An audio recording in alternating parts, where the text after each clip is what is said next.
I look at you. You look at me, I look at the camera, and then I look at you.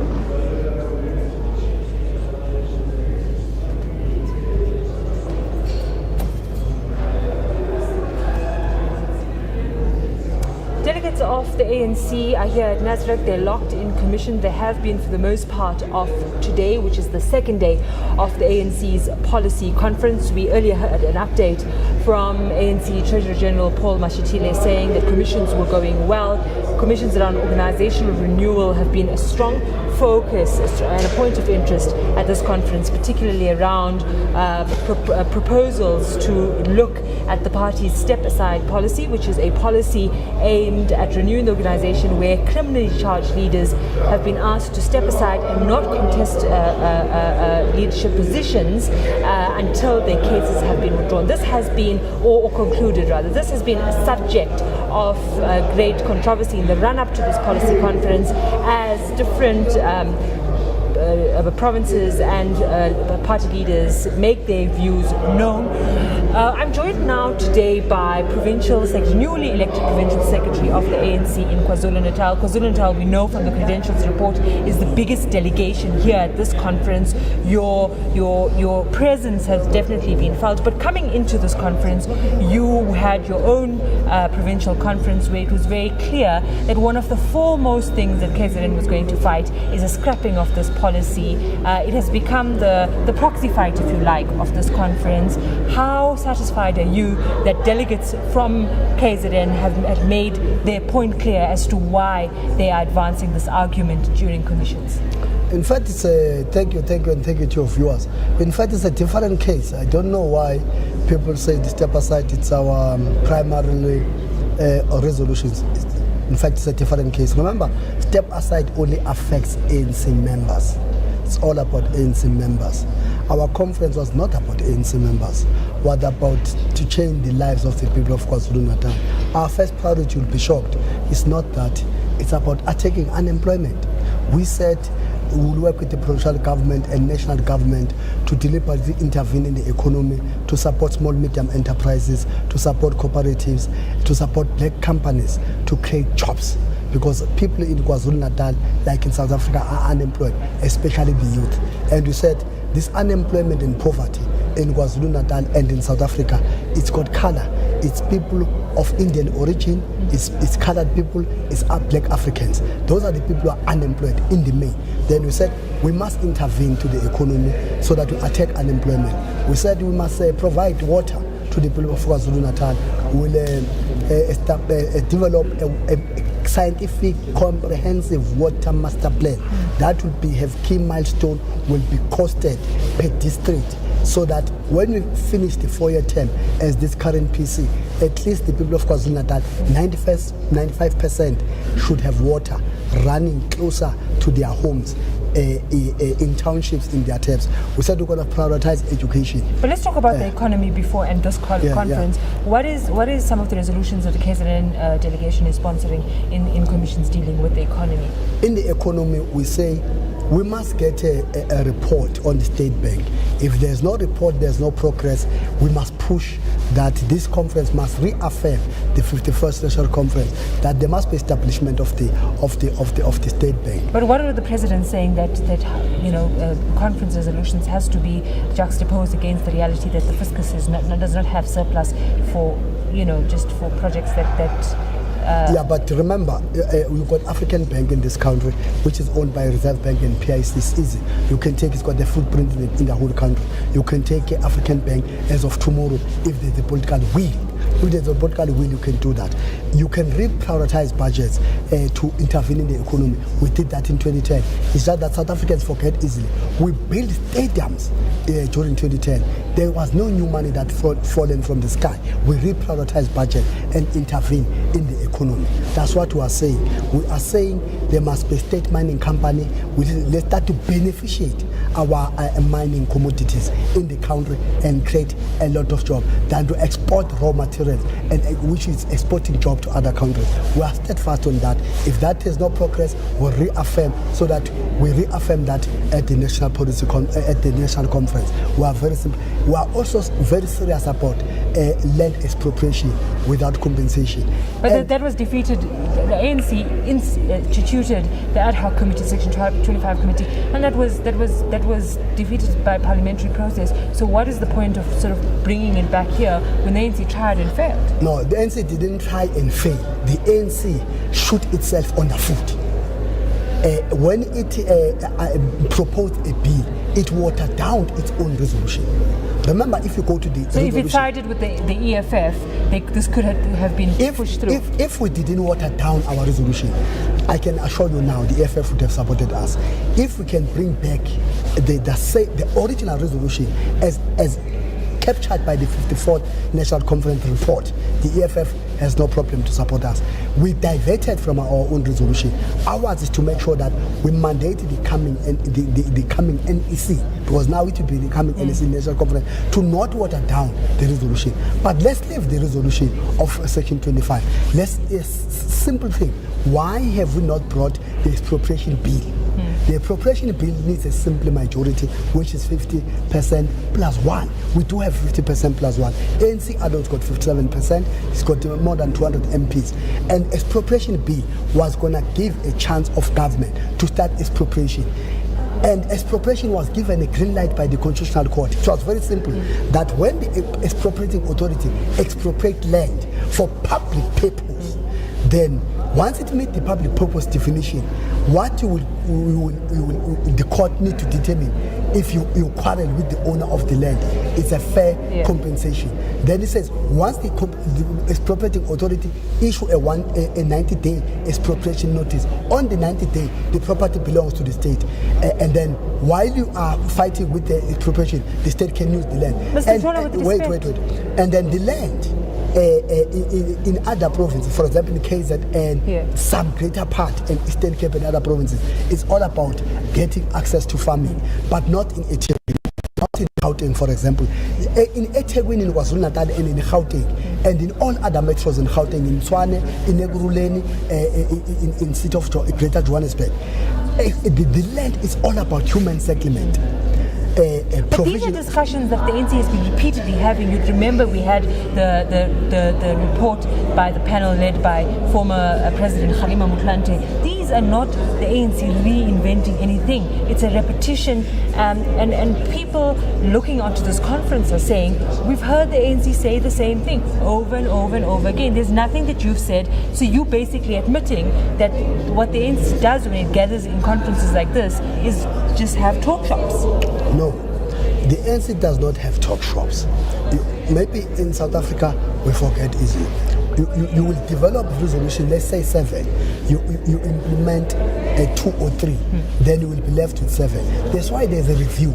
That's why we are saying now we are reviewing and confirming and reaffirming these policies, so that in 2022 December we elect leadership that will make sure that they will not water down our conference resolution. They are not going to divert our conference resolution. They will implement them. They will give them milestones that at this particular time we would have done this, at this particular time we have done this. That's why in the ANC first there are periodical elections. That's why in the country there are periodical elections, so that we can hold ourselves to account, so that we ourselves can be held to account by the citizens. There was a push at the plenary last night to have some sort of diagnostic report or report on implementation of party policies. ANC chairperson Gwede Mantashe stymied that push, and he said this morning that it was an extraordinary situation 5 years ago in the 2017 conference where the diagnostic report was delivered. There was nothing extraordinary in 2017. No, so the point is that he said no, there was nothing. Policy conference does not do diagnostic reports or implementation reports. There was nothing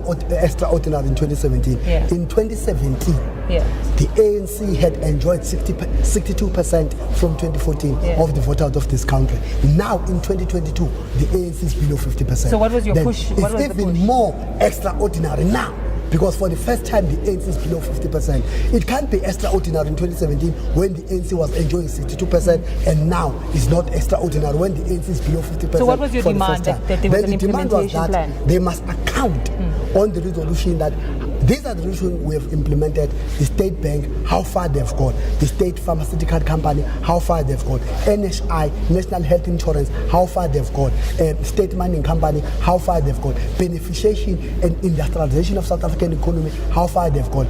And tampering with the structure and the ownership of the economy, how far they've gone. Because when you go to commission, we must know the baseline. But now this has not happened. Now it has not happened, but it's fine. At commissions, delegates, we are arguing, we are fine. At commissions, the discussions are very fine. Then I'm trying to say if there was something extraordinary in 2017 is not truthful. It is even more extraordinary now, because for the first time we are below 50% from 62%. Then it's true extraordinary now. I want to ask you, at your provincial conference, there was an effort to undermine the Zondo Commission report that was delivered by or written by Chief Justice Raymond Zondo. Your chairperson even went as far as saying that Chief Justice Zondo must decide whether he's a judge or whether he's a politician. But there was an assertion by the president in his opening address that the judiciary is independent. He reaffirmed the notion of a constitutional democracy, whereas we did not get that direct affirmation when we listened to your conference resolutions in KwaZulu-Natal. Where do you stand, and how did you argue this in commissions in relation to the independence of the judiciary, and how the ANC has to deal with the voluminous Zondo report, which makes some serious accusations against the ANC and some far-reaching recommendations? Everybody agreed that the independence of the judiciary is sacrosanct. So that's not in question? No, not in question. Right. But can I ask you something? Have you ever seen in South Africa where a judge applauds the election of a politician to occupy a public office and says, not only as a head of state, when was this? Judge Zondo in the report wrote it black and white that the election of President Ramaphosa in the ANC conference saved South Africa. No judge can say that. That's the point of view. I won't mind if he was applauding him to be a head of state, because that's a head of state. But a judge can't applaud the election of a politician in his political party. It's a no-go area. A judge can't tell a ruling party that in parliament, among its recommendations, a ruling party must make chairpersons of portfolio committees from other opposition parties. It's a no-go area. A ruling party can't tell a ruling party that it must change its policies. No, that is not the duty of a judge. But the whole point is that state capture was advanced, and that's the finding he made, is that the ANC was complicit in state capture. So his findings would be meaningless if he does not touch the ANC in its role in facilitating state capture. I think Zondo need to be. I think because it's a person of law, Shen, I forgive him. It's got law. I've read his profile. It's got law. He is not aware what is state capture. What he need to be educated. After 4 years and 1 billion rand, you still disagree that he doesn't have a good sense of state capture? No, it doesn't. I tell you, it doesn't. He doesn't understand that literature tells us that there are two modes that you can capture the state. You can capture the state, three arms of the state: judiciary, the executive, and the legislature, through means of legality. How do you do that? Those who are powerful, who are holding capital in any country, but the president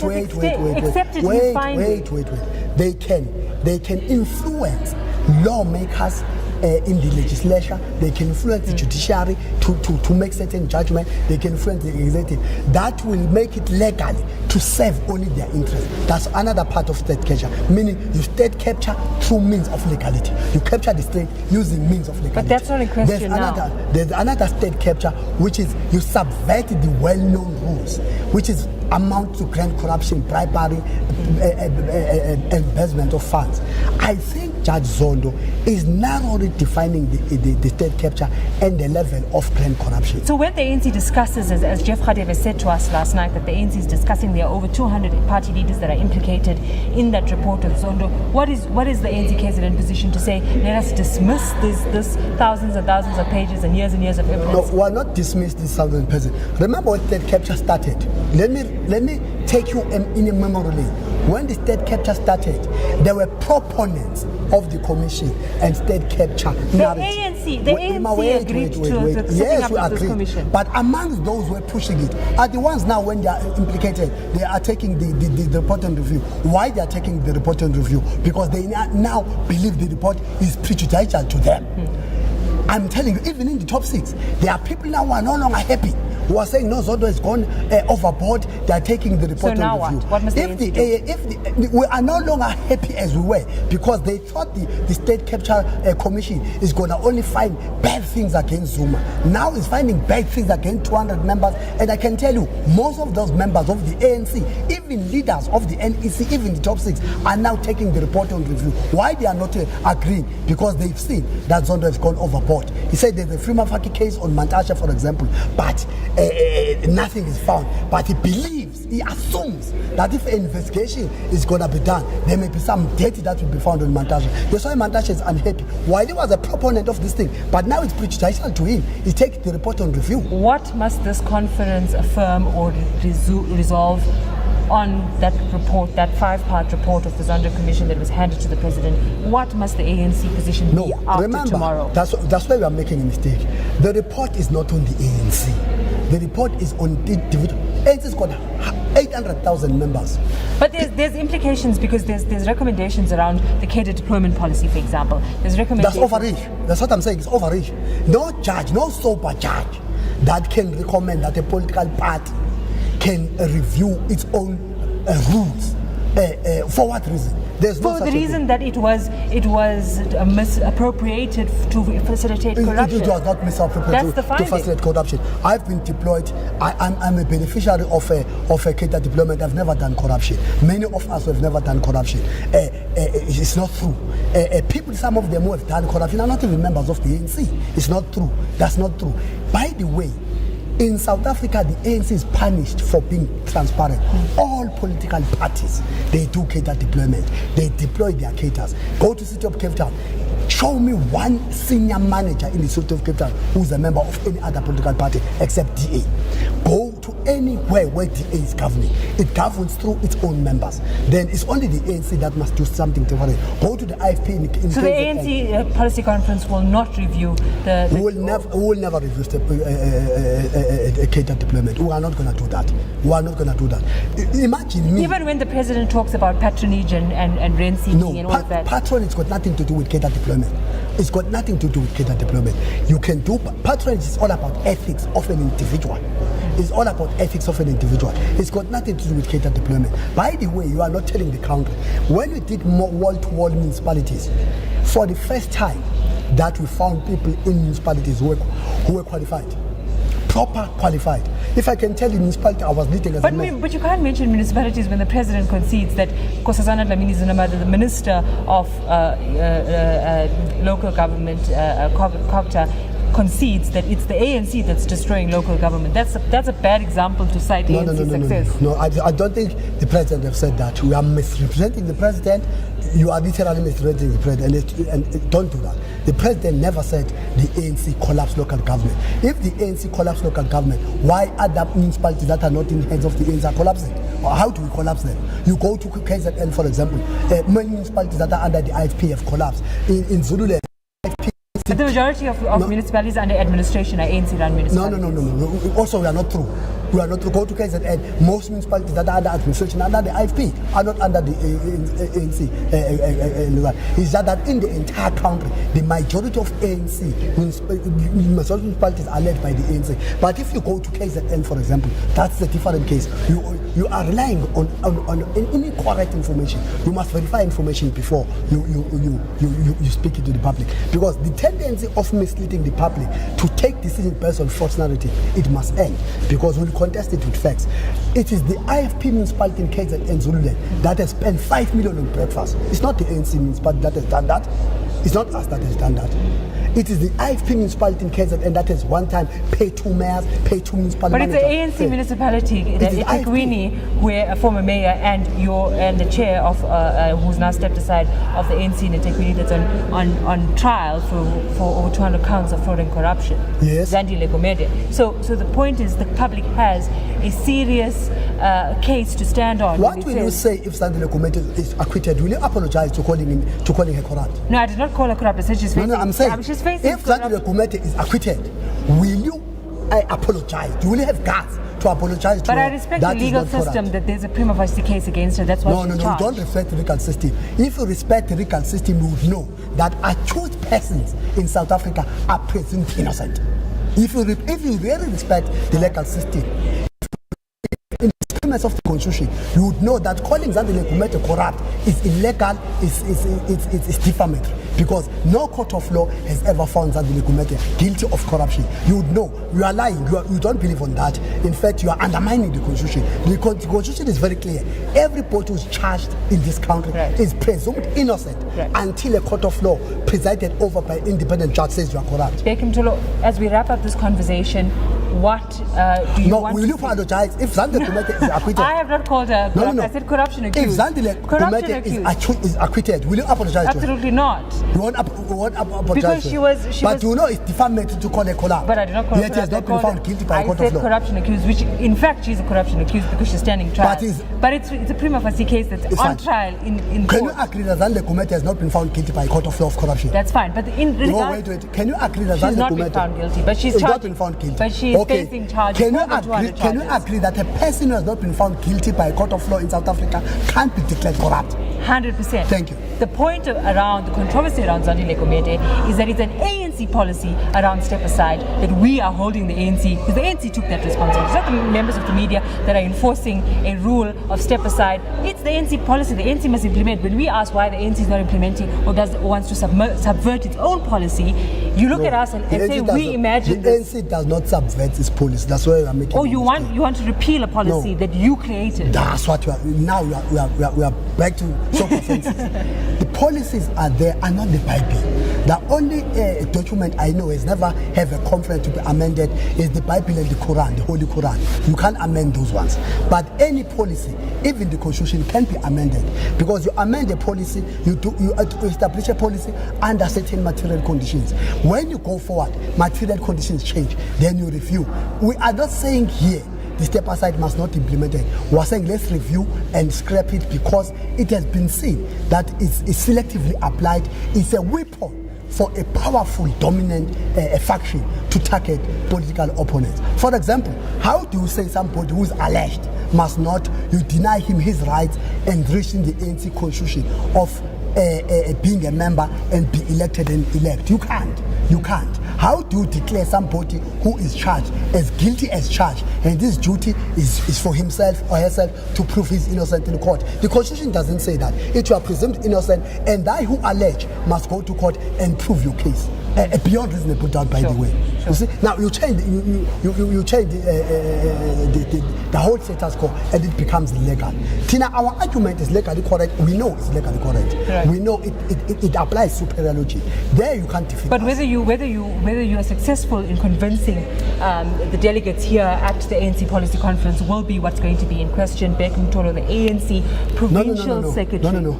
We are not here to convince delegates to be successful. All I can tell you, because we are not aware how the delegates here are structured. Right. These people who are here are not representing branches, many of them are representing structures. For example, in other provinces, it's the whole PC. So if you are defeated here, it doesn't matter, because you will raise it in December. It doesn't matter. But I can tell you, in December, 90% of delegates will be deciding there. They will be from branches. Right. Each branch, in KZN, we got 800. Are you planning for not winning at this conference? In KZN, we got 831 branches. We got 182 branches, delegates here. Yeah. And of that, only 142 come from branches. Then this one is a recommending body. But I can tell you, everything we want, we will pass it at the National Conference, because National Conference got strength, it's got power to amend the Constitution, to do anything, and to even elect a new leadership. All right, there you have it from the ANC newly elected Provincial Secretary Bheki Mtolo. Thank you very much for your time. You're watching News24. Follow all our updates on news24.com. We will be coming to you live from the ANC Policy Conference today and tomorrow as well. You can let us know what you think, send us tweets as well, and we will continue our coverage here at the Nasrec Center in the south of Johannesburg. Thank you very much.